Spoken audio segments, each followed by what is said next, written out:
Je suis Emma Fourreau, j'ai 24 ans, je suis la plus jeune élue française au Parlement européen et la plus jeune de mon groupe The Left. Auparavant, j'étais activiste pour le climat et je vais continuer évidemment à l'être dans le cadre de ce mandat, puisque j'avais notamment fondé une association qui s'appelle 100 Océans et qui protège les écosystèmes marins.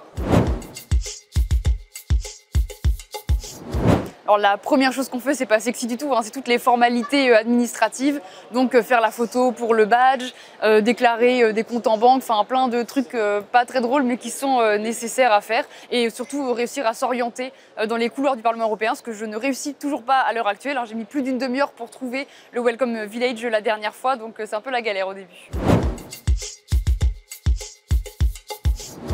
Ce qui surprend le plus, c'est vraiment la taille des bâtiments. C'est qu'on n'a pas l'habitude d'évoluer dans des bâtiments aussi grands, donc on se perd très facilement, on se sent très petit, très insignifiant dans cette machine. Donc il faut le temps de prendre ses marques. Ce qui est un peu intimidant quand on est jeune et en plus une jeune femme, c'est le fait de se dire qu'il faut absolument coller aux institutions. Par exemple, là je suis habillée comme ça, je m'habille jamais comme ça en temps normal et j'espère pouvoir m'habiller plus normalement par la suite. Mais c'est vrai qu'au début, on est un peu intimidé, on a envie de se sentir légitime. Mais en réalité, les jeunes sont légitimes au Parlement européen. Souvent, quand on me voit arriver, on me prend plus pour une assistante parlementaire que pour une députée. Donc c'est aussi montrer que les jeunes sont intéressés par la politique, ont leur mot à dire puisque c'est de notre avenir dont il est question. Donc j'ai évidemment à cœur le fait de représenter toute la jeunesse qui se bat aujourd'hui pour de meilleures conditions de vie ici au Parlement européen.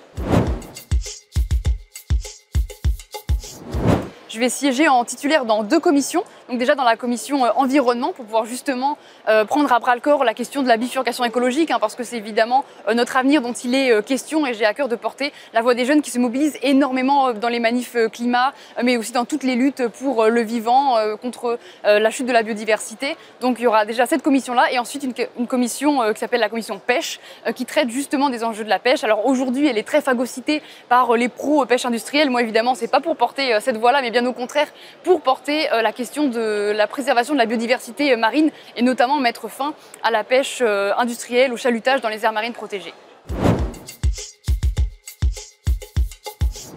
Le sujet que j'ai envie de porter, c'est justement la lutte contre la pêche industrielle parce qu'il faut bien comprendre que c'est à la fois un enjeu écologique mais c'est aussi bien pour les pêcheurs puisque s'il n'y a plus de poissons dans l'océan, eh bien leur filière ne peut plus perdurer. Donc c'est vraiment remettre déjà au cœur de la question climatique la question des océans qui est souvent un peu écartée alors que c'est un régulateur du climat extrêmement important, mais ce régulateur ne peut se faire que s'il y a des animaux dans cette eau-là et c'est pour ça qu'il ne faut pas faire de surpêche et donc j'aurai à cœur justement de défendre le milieu marin.